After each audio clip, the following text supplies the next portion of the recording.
Hello बच्चों, स्वागत है आपका हमारे यूट्यूब चैनल गुरुकुल हिंदी साहित्य में। बच्चों, आज हम रामधारी सिंह दिनकर जी के कुरुक्षेत्र से इस पद्यांश को पढ़ाने जा रहे हैं, जिसमें दिनकर जी ने मनुष्य की बुद्धि और शक्ति का परिचय देते हुए प्रस्तुत पद्यांश में क्या कहा है।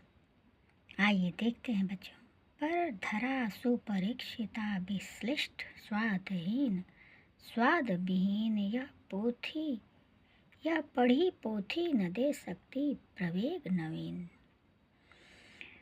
मनुष्य की बुद्धि का परिचय, तीव्र बुद्धि, कुशाग्र बुद्धि का परिचय देते हुए हमारे राष्ट्र कवि रामधारी सिंह दिनकर जी ने इस पद्यांश में कहा है, पर धरा सुपरीक्षिता, यह धरा, यह पृथ्वी मनुष्य की बुद्धि के द्वारा परीक्षित कर ली गई है।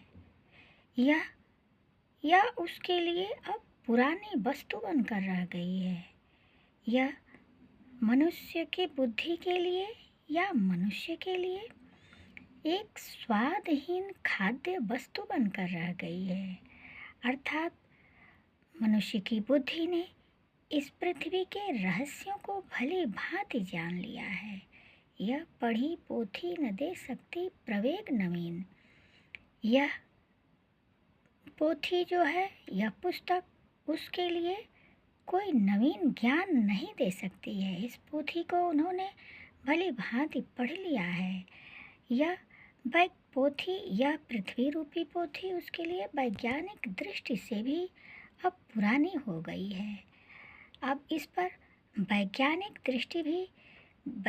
भी इसके कोने कोने का परीक्षण कर लिए हैं। अब उनकी दृष्टि में भी एक नया संसार चाहिए जिसका वो परीक्षण कर सकें। यह लघु हस्ता मलक, यह भूमि मंडल गोल, यह मनुष्य के हाथ में यह पृथ्वी उसी प्रकार है मनुष्य के लिए, जिस तरह उसके ऐसा लगता है जैसे मनुष्य ने अपने हाथ में एक गोल आंवले के फल को ले लिया हो।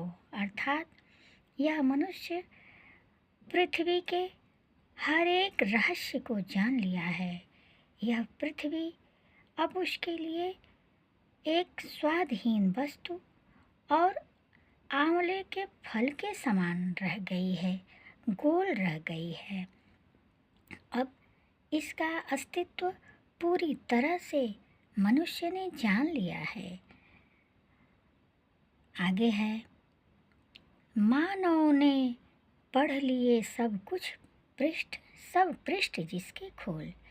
यह मनुष्य के लिए यह पुस्तक, यह पृथ्वी रूपी पुस्तक मनुष्य के लिए वैसे ही है जैसे किसी एक पुस्तक को भली भांति पढ़ लिया जाता है, उसका एक एक पृष्ठ खोल कर पढ़ लिया जाता है, कंठस्थ कर लिया जाता है।